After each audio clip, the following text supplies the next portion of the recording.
All right. Uh, Good morning, good afternoon, wherever your location is. I am the clerical leader of the Susquehanna Valley Ethical Society, also known as the Valley, Jay Hooper. I am joining you today with our wonderful family, quaint and yet at the same time efficient and sufficient. We are ready to go. And so I just want to open up the topic with what we're going to say today is what is a leader to do? As we are exploring new options and things, I am really excited to share this topic with you today. And I will now turn it over to Phyllis, who will do the opening welcome. Well, hello and welcome to everybody. We are a small and intimate group today, but that's okay. It gives us a chance to be more on a very personal level. So welcome to everyone that's here today, and thank you for coming. Thank you so much, Phyllis. I appreciate the welcome, and I hope those in the virtual community feel as welcomed as much as you also in the wherever space you are located in right now. With that said, we would like to go ahead and open the door for one of our associate leaders, Anthony Cruz. Here at the Valley, our mission is that the Susquehanna Valley Ethical Society is a community of all walks of life that learns and grows together through shared values, doing good, and nurturing the human spirit. Thank you so much. Olivia, how about you take us on a bit of a meditation? Or how are we feeling? Where are we at? Put us in our feelings. I'm gonna let you be that humanist of feelings for us today. Okay, I actually pulled a tarot reading for this meeting, Okay. and I got some pretty good cards. Um, and I don't know if this could be like, it's kind of saying exactly where we kind of are right now. Like exactly. So there we got the Nine of Pentacles. Ooh. And it was reversed. So this card is about, so 1 to 10 is a story, 9 is this, and the Pentacles is, as you can see, this is usually a person that right at the end they have all the abundance around them. Reversed, it could mean like not necessarily realizing how much, or it could, yeah, not necessarily realizing how much abundance is around you, but you're just like standing in the garden of abundance. Come And on, Valley. I really was called to this like bird that's on their, the bird that's on their hand. And then the next one was the Four of Swords. And it was reversed too. And I think this is actually a good, usually the swords are a good reverse. This is a card about, as you can see, like rest and contemplation, putting up the, I saw as like putting up the swords, rest, contemplation. Of course, we're about to go on this kind of break. And then the rest and contemplation was kind of clarified by the next card, the Ace of Swords. And this is a card of, the swords is air energy, it's mental energy. And so holding one sword is kind of like, I think of it as like a big idea, like the spark of like a big idea or revelation. And so that's why I texted you and I was like, maybe we could talk about how this, we're sitting in all this green grass, this greenery, this foliage, and about to go on this break, and maybe, and like thinking about brainstorming what's next, having revelations about what's next. And it was all clarified by the Star card, which is all hope and just looking at the stars moving in a different direction, and hope. And so that's what I have. I've been sitting here looking for a poem. I couldn't, I've been in like love poetry, but I just found one. So, controlled destruction for the purpose of meaningful creation. Intentional release opens room for manifestation. We're clearing house, we're cleaning up, taking out the trash, we're done and moving on, and it's not allowed back. That was a short one. I've been sitting here looking for one, and then that one popped out just now. So Yeah, yeah, yeah, yeah. it's lots of. Uh, But we, I want to stick to like the abundance and the hope, and it's a yeah. It felt nice. yeah, yeah. I feel all of this.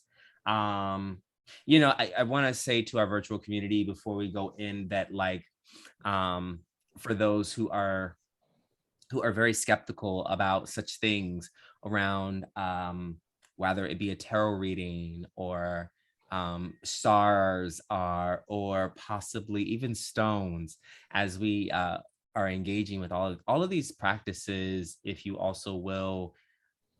As humanists, we operate deeply within our rational and logical sense, but also humanists have the right to engage and seek meaning every day and put into practice their sensibilities. And sensibilities are, or if I like to also say sensorial abilities, allow for us to engage our deeper meaning for us. And so that I offer, and I just want to point that to those who possibly are not very used to seeing that in such settings. But here at the Valley, we do have such things, and we have poetry, and we have art, and we have artists.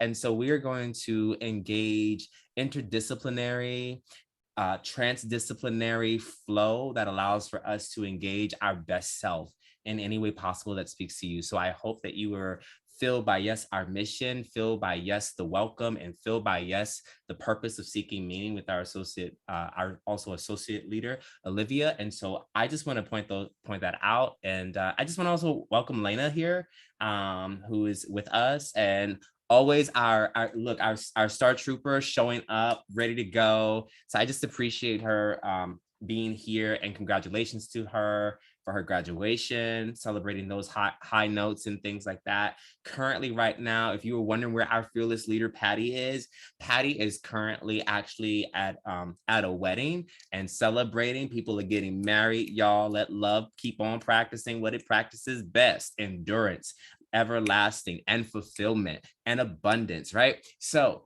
really excited about that. And she needs a break. Come on. And so we're really grateful to offer this space today and still hold community and still hold the vibrancy and meaning. One of the things that I would like to do is we're going to move on into our topic. And as I shared with you earlier, our topic today is, what is a leader to do, right? I would normally probably come up with some interesting thing to talk about, but I want to engage. Actually, this is a wonderful opportunity, though it's because it's so intimate. We have a board leader here. We also have our two, well, and if I include myself, 3 current leaders, right? And I want to point out a little differentiation for some of us. So I am a ethical culture leader within the American Ethical Union. And with Olivia is an associate minister here by way of the presidential executive decision. And this is very specifically unique to the Valley, so we will not get anything confused. And Anthony serves as a chaplain, particularly at Tufts University, and operates within a leadership capacity, but also a celebrant through the Humanist Society, through the AHA, and also serves here under executive position to be an associate leader. And so we have recently been engaging a new path, and we are literally probably taking a hatchet to this wilderness of humanism that looks kind of a little bit of everywhere, and we're ready to hack at it, right? And so we're hacking at it, and some paths have kind of opened up.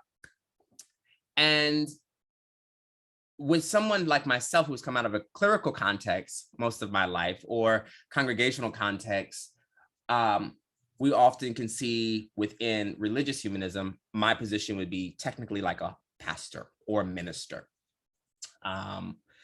And I come in and I serve congregations. And as the new path begins, we are realizing that it is time to reimagine, reframe, and maybe revisit what leadership and what this role looks like. And as we have our, like I said, one of our board leaders here, very interested in hearing some of the response to some of the things that we will probably come up with today. All of this is off the cusp. And so I'm going to ask a few questions, and I'm really open to see what our associate leaders think about some of the new thoughts of the charted path. So as we think about this new charted path, and as we think about where we're going, I'm sure you realize that our community is specifically action-based, and they deeply have a sense of activism. They deeply have a love for service within the community. And so when you think about your role, normally holding position on a Sunday, who do you now become, as that might not actually require a Sunday gathering all the time? How do you see your role influencing our community as it moves forward?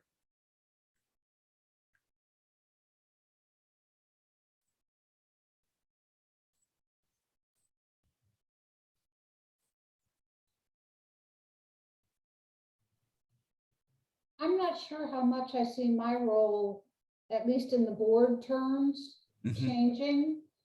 I'm assuming that we'll still have a board, and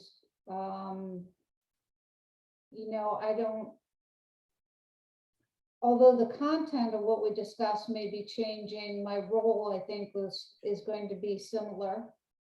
I think it might enhance too, because your wheelhouse is ethical action, right? Yes.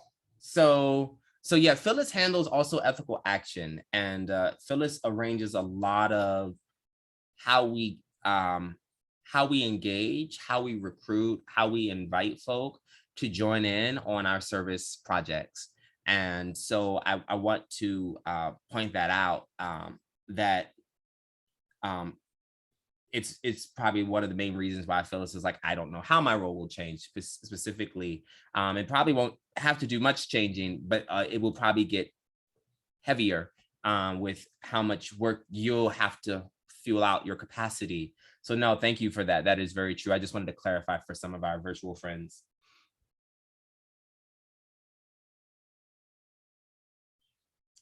Anybody else? Anthony? I mean, I think I'm used to things shifting all the time. So I don't even know how to respond to that, except it's a very fluid process. However, I hope that whichever decision the congregation or society or community decides to embark on, that they begin to really embrace the resources, the network, and the professional or trained folks that they have at their disposal, right? So really tapping into that, right? And not taking it for granted, or maybe not recognizing what can be done if we all come together and place people where they need to be, right? I think, again, if they decide to embark on a more innovative and a freeing journey, I think that there's potentiality to be explored, to be tapped into, to be embodied, right? And so I think that a lot of the people that are serving leadership capacities in whichever form, I think will see the accompaniment in a different light. And it might become more clear to the members or guests and friends that are regularly in our midst and in our community, becoming more illuminated in terms of where we headed and how the leaders and resources and board and new folks that are going to come in, again, deciding on what the decision is, to really be able to envision and visualize that what we're trying to do, as you mentioned, Jay, is connected to ethical action, is connected to our context, but also we're really trying to do something that transgresses the boundaries that sometimes institutions kind of delimit themselves and delimit people in terms of what is possibility or what can be imagined. Mhm. Mhm. Olivia, would you like to respond? Yeah, I don't necessarily see a huge shift in my role, Mhm. except that moving into like changes is it's where I like to be. That's where like all the like ideas can come, the revelations. I'm very excited about. I just think with whatever decision we make, it's gonna bring a lot of like changes. We talked about changes in networking. And then of course doing more action. Um, I have specifically been thinking about how the marketing that we do through word of mouth and helping with that. And so I think for me, I would just like, I'm excited, not that this would necessarily change, but with the work I've kind of been doing with the Valley, the shift will give me give us like way more. I don't know. I just work really well in shifts and changes. And Mhm. so thinking of ways to doing that, being very, I'm trying to think of a specific word, but being very proactive in that. And that's where like I said, all the ideas come and the new ways of doing things and new people to talk to and how to like um, communicate values and this abundance that we have in a way where it can be kind of captivating and also reestablish what we're doing. I think I'll just kind of continue doing what I'm doing and then just have way more material versus if we were steady with what we were doing, you know, like the big changes are where we're going to get way more, I don't know how to say it, material or way more, yeah, big changes like really spark, I don't know, I keep saying the same words, but change. And so I'm excited to like continue what I've been doing and then just have way more sparks of revelation to and like scenarios that contribute to the shift. You know, Olivia, I thank you for that. I think you're expanding clearly just with your presence to conversation, but I think you're really pointing to something that just got revealed if we're using that kind of language. And it's how will our marketing outreach and just community relations expand once we begin to re-envision the community as a resource for communities, if that makes sense, right? Like, how can we re-envision the arts and the graphics and the name? I mean, everything. And if we decide to stay put, how can we still elevate everything that we're doing in terms of the website, the names, the titles, everything that we're doing? Because I think that we are living in a time where the current generations that are moving and existing in our society are really keen on what they want. You know, they're not waiting for anyone. They're not asking for permission. They're not saying, oh, let's wait for the blessing or approval or authorization of whatever. It's like, this is what we want. This is our spirituality. This is our ethics, period. Right. And how can we pay attention to that, not in a reactive way, but in a way that's really responding and accompanying those realities that I think we're being invited into. Mm. This is some good stuff. This is some good stuff about vision. I'm loving the words that I'm hearing too. I also just want to welcome our community. Jesse has just popped in. And of course, Brian is here in the Valley with me. And so I'm really excited. And, you know, I think as we begin to explore and just kind of invite y'all all in, is, you know, our topic is kind of a bit more um, dialectic today, or discussion based, which is dealing with what is a leader to do when we see these kinds of shifts, and when we hear the call of our community asking for something different. What is our role as leaders? And particularly, I'm I am I am posing this question um, within the framework that we all understand to some degree, that the capacity and the skill set that was to come with this role is to be that of is that of being somewhat like a pastor or minister, as I said, within this within a congregational or religious humanist setting.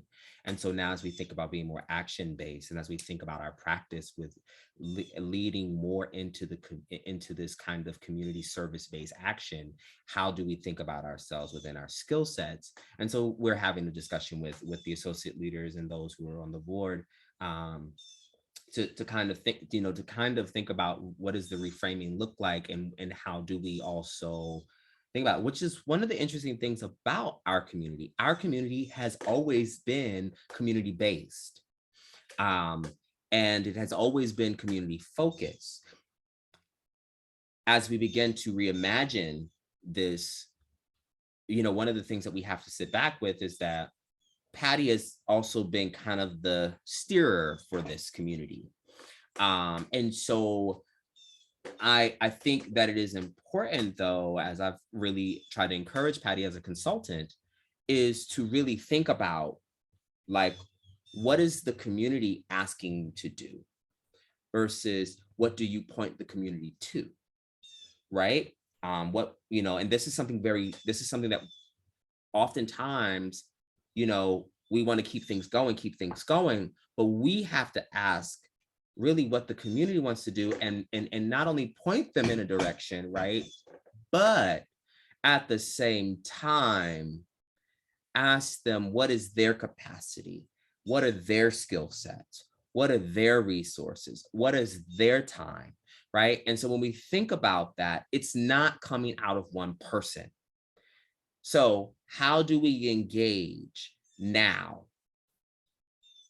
our role, whether we are consulting or whether we are leaders or whether we're associates, and even your role, Phyllis, like, how do we begin to get the community informed to say, I want to do this. Can I present this? What would that submission look like in our community? What would that invitation look like for someone to say, I want to put this forward, and I think that this reflects our values and how we can make a change? How do we use our skills that we have, the space that we occupy, to navigate, to direct, to point to ways in which the community is actually also leaders? I think every pastor just lost their job if I was to teach this message on a Sunday.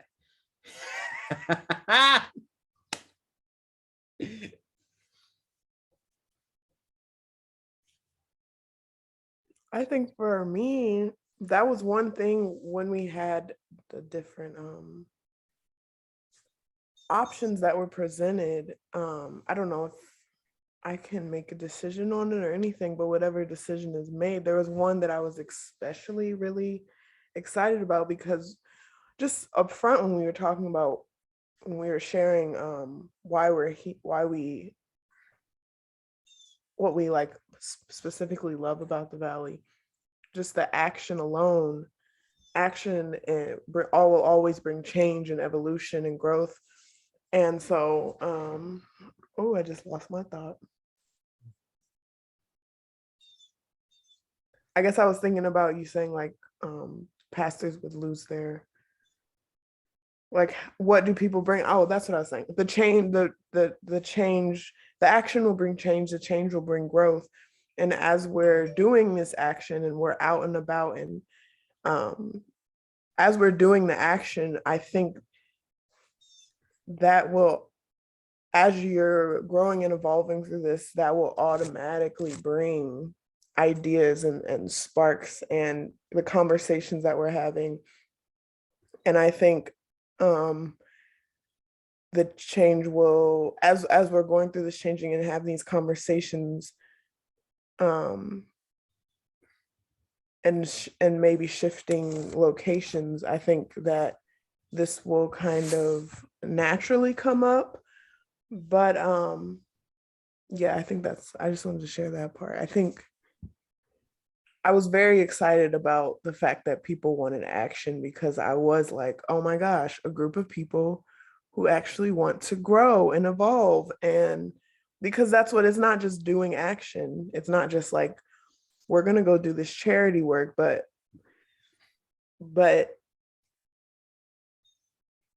yeah, there's just something like when you're in community, period, whether it's people you know or don't know, there's going to be, you're encountering like a new mirror put up to you. And so you're able to like realize different parts of yourself. And I'm just excited. I think that I think for leaders, it's important to like really pay attention to that process and notice what people get passionate about, and maybe asking them, like inviting them, like, oh, well, you seem to be very passionate about this.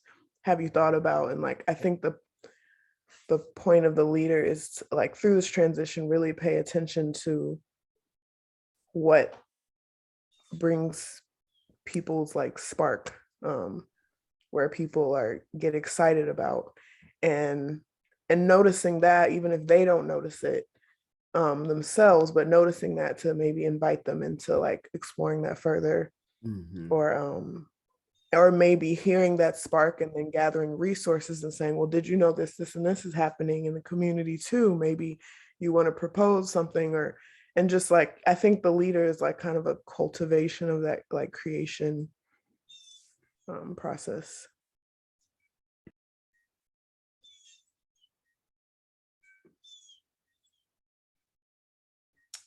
Anybody else want to respond to this idea of those skills and those and how we get how we move leadership from being an individualistic thing to being a communal thing, and how we can mobilize that collective from our skill set?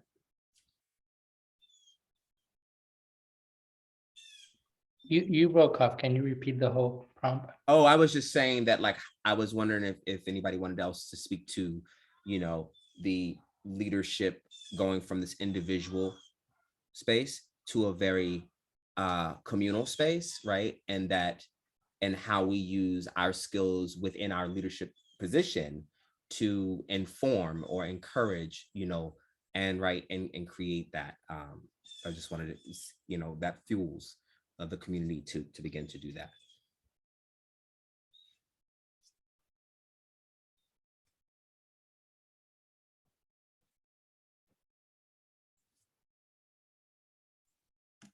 I'm going to read Jesse's comment here. I think the hardest thing about making things happen is when the infrastructure isn't there already. The infrastructure is not there already.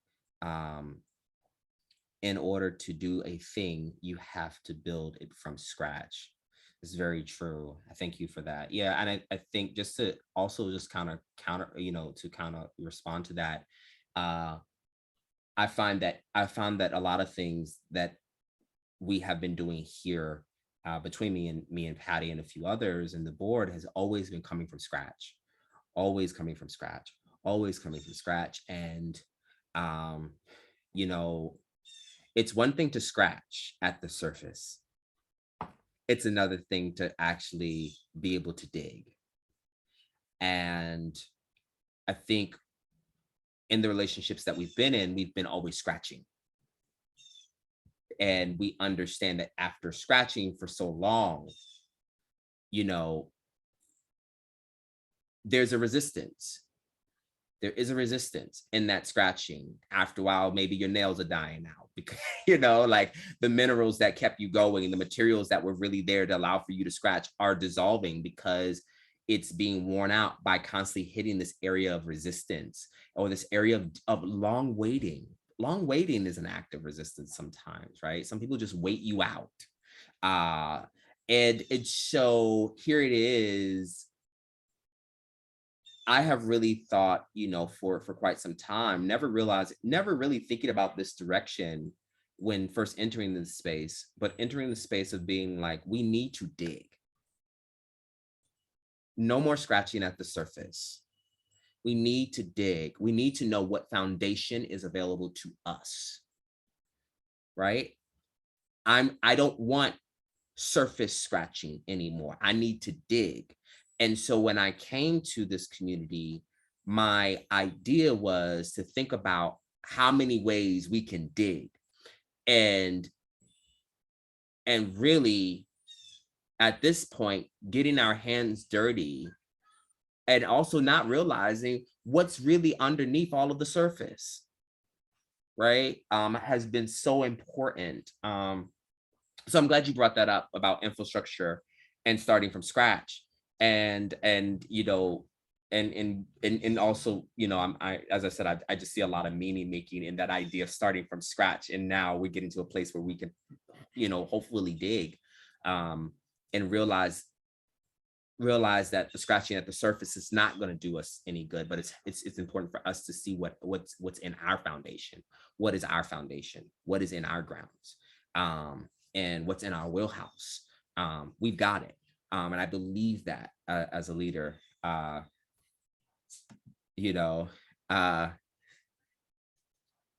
just came from my first glimpse of a mega church on Sunday. Come on, I wish we could hear about this. And I'm having thoughts and feelings, I'm sure. Oh, yes, Aviva's sleeping, so we know we can't go into that discussion, but I would love to hear your thoughts on that. And whatever you feel, I'll let you populate the chat. And if I need to read out some of the stuff about that, that's quite an experience. I know as some of the conversation has been developing, one of the things James Croft uses an example of a megachurch, particularly in thinking about the strategic plan to support ethical culture and moving forward. That strategic plan comes with three ideas. One of the first ideas is actually for an organization to admit that it has a problem, and that it needs to determine what that problem is. The second idea is to work with those folks, particularly who have done what you're trying to do better, and using them as an example. He particularly uses mega churches as an example.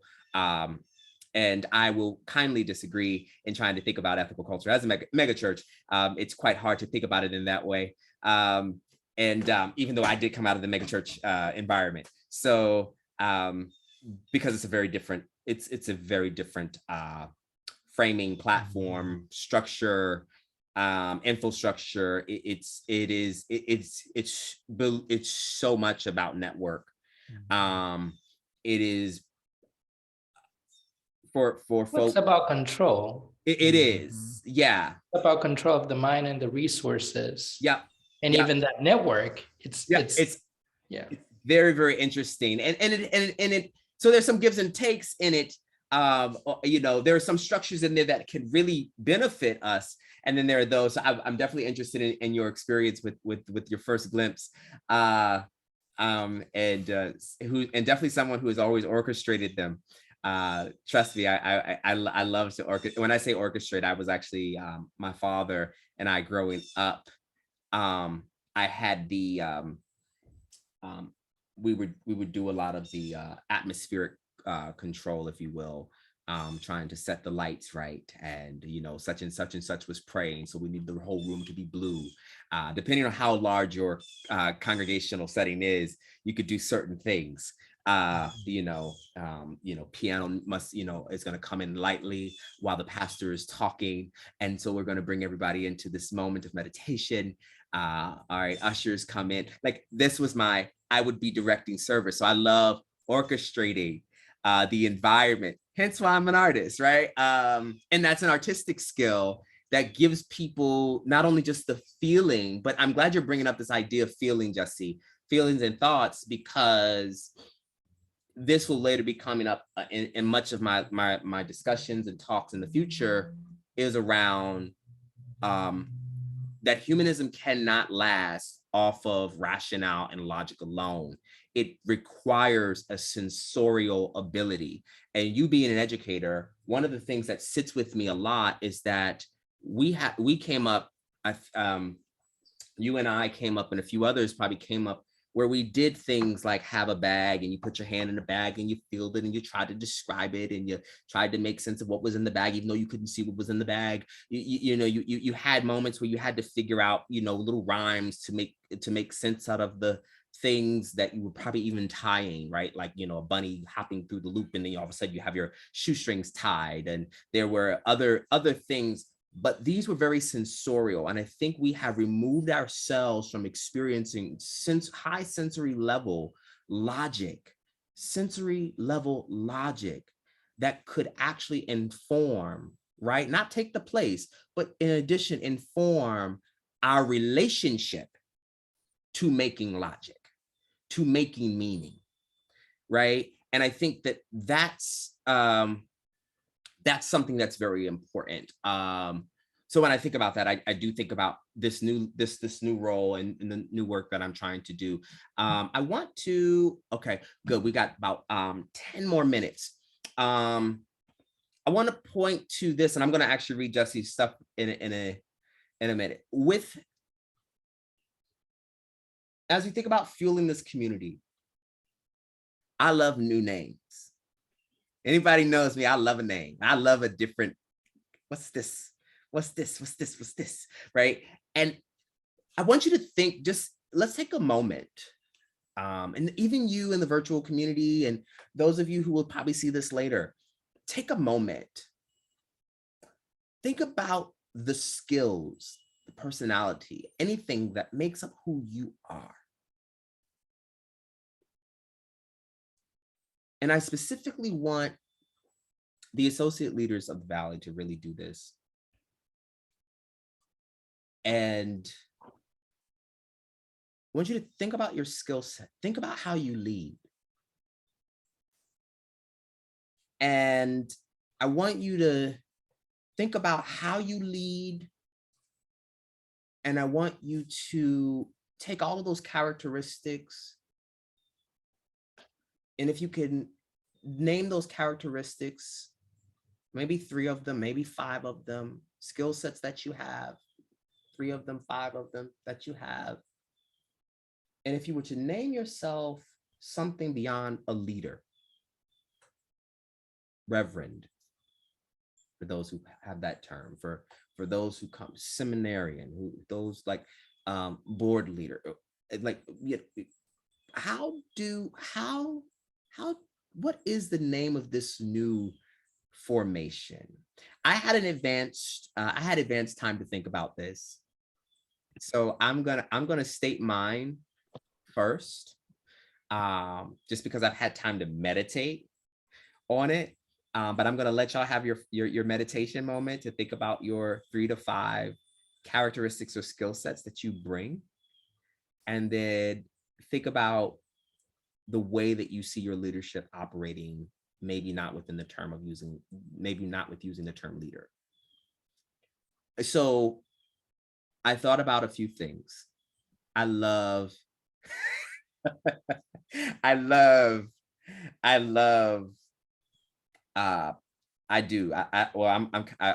the side of Anthony. I love to curate. I thought to myself, I love arranging ideas. I enjoy pointing people to different ways of knowing. That's such an enjoyment of mine, pointing people to different ways of knowing. I enjoy also collaborating. And I enjoy shared stories. When I sat back and really thought about those things, and this is because my skill set is, I am an artist. I do come from an artistic background. The word that best fits my leadership and possibly my leadership style is docent. And if you've ever been to a museum, you've probably experienced them a few times. They are the individuals that actually are known to educate people. And that's actually kind of a subtle. I actually went for the etymology and looked up this word, that it actually means to show, right? To show people, right? To show people. And a docent does that. They point out. And so I was like, wow, that's what I like to do. I really like to give people that moment to like ask the simple questions of like, what does that make you feel like? Like, I don't want you to look at the things that we're doing and go, you know, in our community, I don't want you to ever look at something that we're doing and go, how does, you know, oh, well, that it is what it, you know, this is just what this is because this is what people are doing. I want you to look at what we're doing, identify those things, but then feel motivated to grab the meaning, grab the inspiration in addition to the information, right? Have a sensory experience in addition to a logical experience that is rational and in relationship to you. So that is the docent does in the museum often puts people in relationship to art. And if you know anything about me, I love to make an art out of living. That is my thing. So I think I'm kind of happy about thinking about this name. I see that Anthony has put in the chat here, curator. Would you like to expand on that, Anthony, a little bit more? How are you curating, my friend? Yeah, it's just, I think expanding on what you said, I find that spaces, communities, groups, I mean, whatever label we want to use, are saturated with logic and reason and scientific and evidence-based knowledge. And I think that they're looking for something else, right? And a lot of times it's that, let me bring my body, let me bring my emotions and sensations and trauma into this space so that something else can emerge. And I find that in my emerging ability to begin to curate spaces is bringing the arts it's in its expansive understanding, right? And so that's the word that's resonating for me. I find that, you know, a curator looks and questions and interrogates histories, genealogies, traditions, epistemologies, right? And then says, and then what, right? What is this space going to particularly create? And if we are not creating, because you don't really create from nothing, there's always something already. But then if you're shifting spaces around and bringing the sensorial, then what is it that we're really bringing and arranging together? And so I'm just really thrilled and excited to be at SVES and doing this work that I find not a lot of spaces are actually doing or even thinking about. So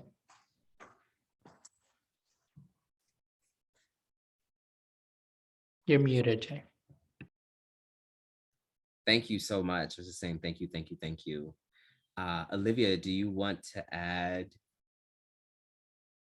And Yeah. also, if you're not, I'm sorry, if you're not if you feel like you're not in the necessary leadership role, but you are more in the community base, I do want to transcend this idea of your role into the community as a leader in the community. Who are you as a leader in the community? So please take the time to also think about your skill set and how you bring it as well. And you may put that in the chat and I want to acknowledge you. Olivia. So one way I've been thinking recently is a creative doula. And a doula is kind of like a birth worker. They're not so much on the science and the medicine aspect of it, but they kind of work with that. And so they're kind of like, as people have their own creations, you know, as you're birthing something, and a doula is, you know, traditionally with babies, but as you're birthing something, it's kind of facilitating the intuitive process before, during, and after, so that you create it in your own way and have the as we're talking about sensorial space.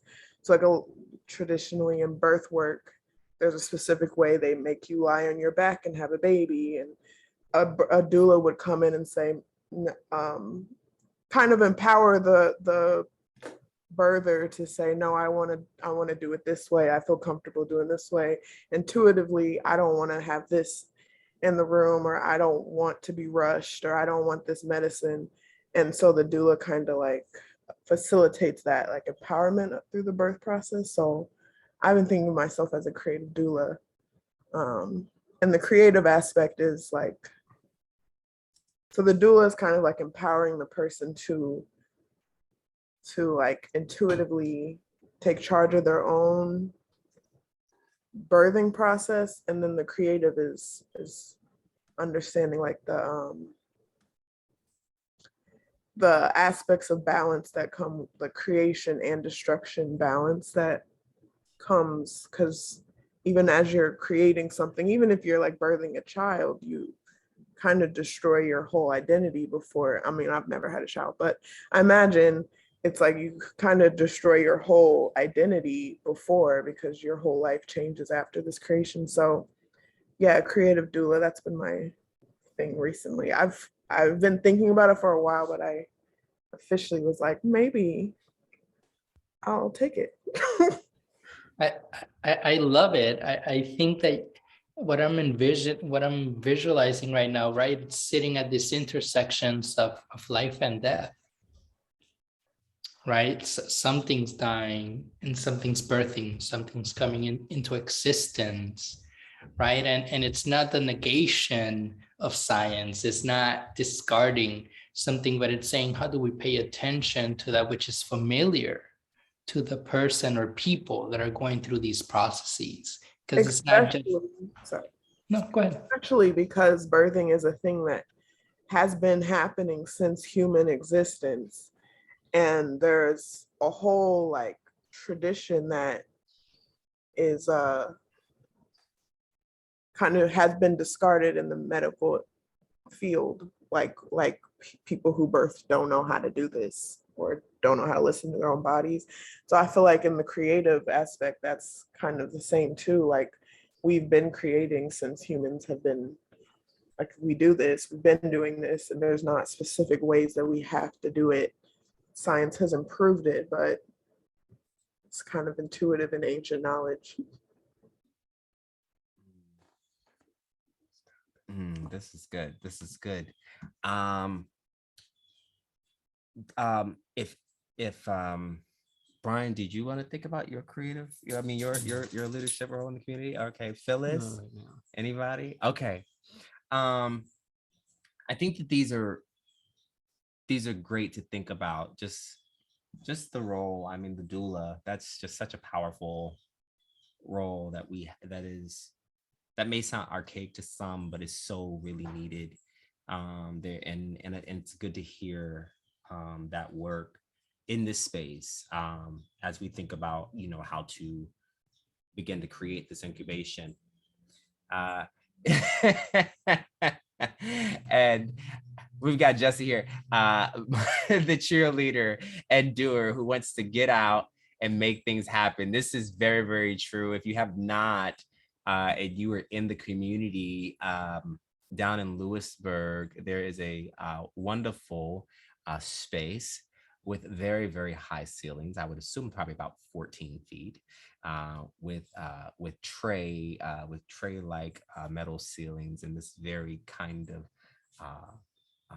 nice little staircase, small little staircase that kind of puts you on another platform. There's a wonderful, if you will, young container for arts and learning. And Jesse has really created that space down there. It is absolutely wonderful. And I just want to acknowledge the work as starting off as an ethical educator here to really also informing, really like doing what I think is best, which is what I hope that any of our congregational communities can do, which is get people to really focus on their niche, right? Put them in the niche, understand their need to create that niche, right? So you got your need and you got your niche, and then allowing for them to flourish into their own network, right? And Jesse has done an amazing job doing that, but always cheering us on, always loving the mission and what we do and why we do this work. It is a reminder. And as you could probably see in the chat, some of the things that Jesse was pointing out, like, like it is so easy to be welcomed in a mega church. And it's very easy to get caught up in the welcoming and the hanging out and feeling good and the free coffee in the children's room and then the bookstore, and then you go in and then you realize that they don't align all the time with your values. And those values sometimes, in this case, Jesse specifically speaks to the demonizing of homosexuality. And then that's why we remember why we're here, right? And especially in Pride Month, we have so much of that happening. We have a lot of pastors who will probably be preaching off of the hilltops about, and I will not, in correction, there will be a lot of fundamentalist conservative pastors preaching from the hilltops, because I do have some dear friends who are wonderful, wonderful Jesus followers, if you will, who actually do practice their framing and their understanding of cultural texts, and looking at the text and looking at the Bible and looking at Jesus from a historical sense, and allowing for this for this influential figure to be a human that can be an example of healthy community. And so that's something that I want to just acknowledge before I go say every pastor. Not every pastor is preaching hell and brimfire to our queer community, and so that is just something I want to acknowledge, because that is the work that we do here. We actually uplift every voice. So we are definitely trying to do the work. I'm definitely, we're willing to put ourselves in the challenge of also talking to those who would disagree with us. And because we're not trying to have a whole, if you will, friends list of people we just like. We want to be in discussion with you to reimagine and also challenge our own views and maybe understand why you do come from that space, because we actually do care. And I think that that's an important factor to think about for those who, did go seeking out Trump as a vote. It's important for us to acknowledge that there was a pain there that they were trying to speak to. And that we need to also acknowledge even within our space, as tough as it is. And that we have to acknowledge also the way that those voices have been erased in this country due to certain policies and practices from what we think are progressive levels, right? That also marginalize the working class and those from various backgrounds, and also seen possibly within the framework of understood as, as I used to grow up with a horrible word, which was poor white trash.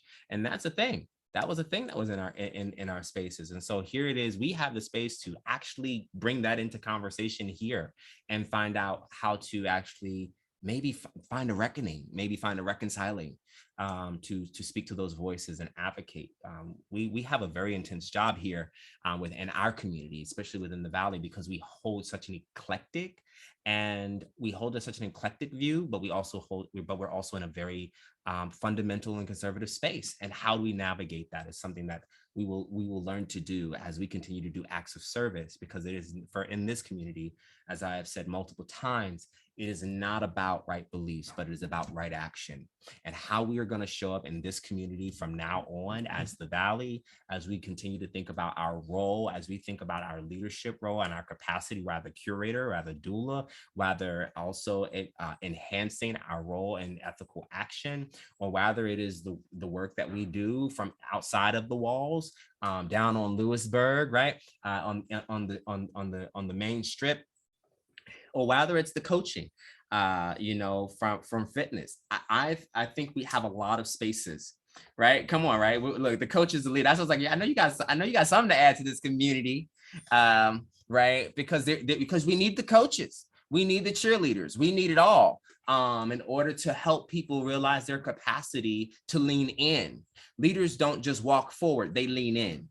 Right. And so that's something that I want to encourage us. So when we think about this topic today, about what is a leader to do, our goal is to lean in.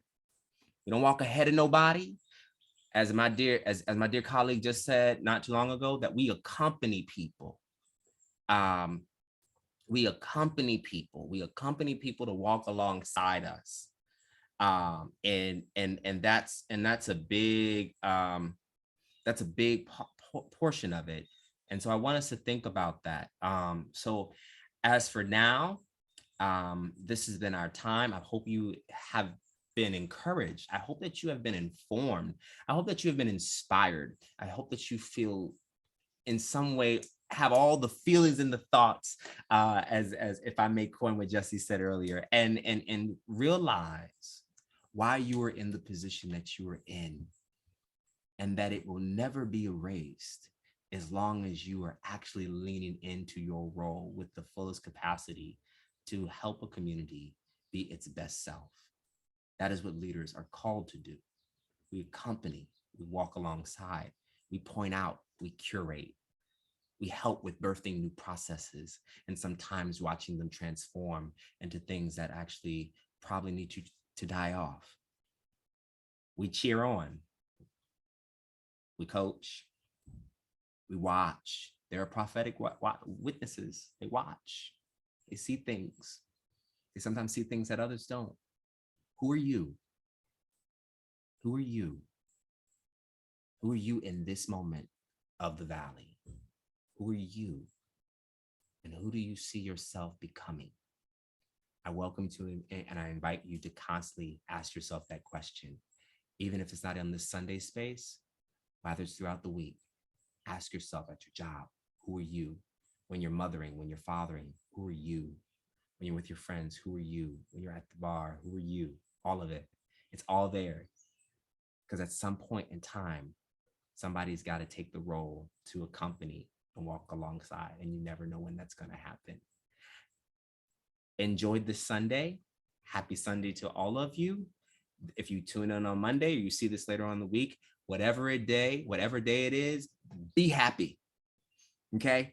Be happy just because. And I love yourself in the process called life. And we will see you later. Everybody give a big wave. Hey, and we are out of here. Let me end this with the recording.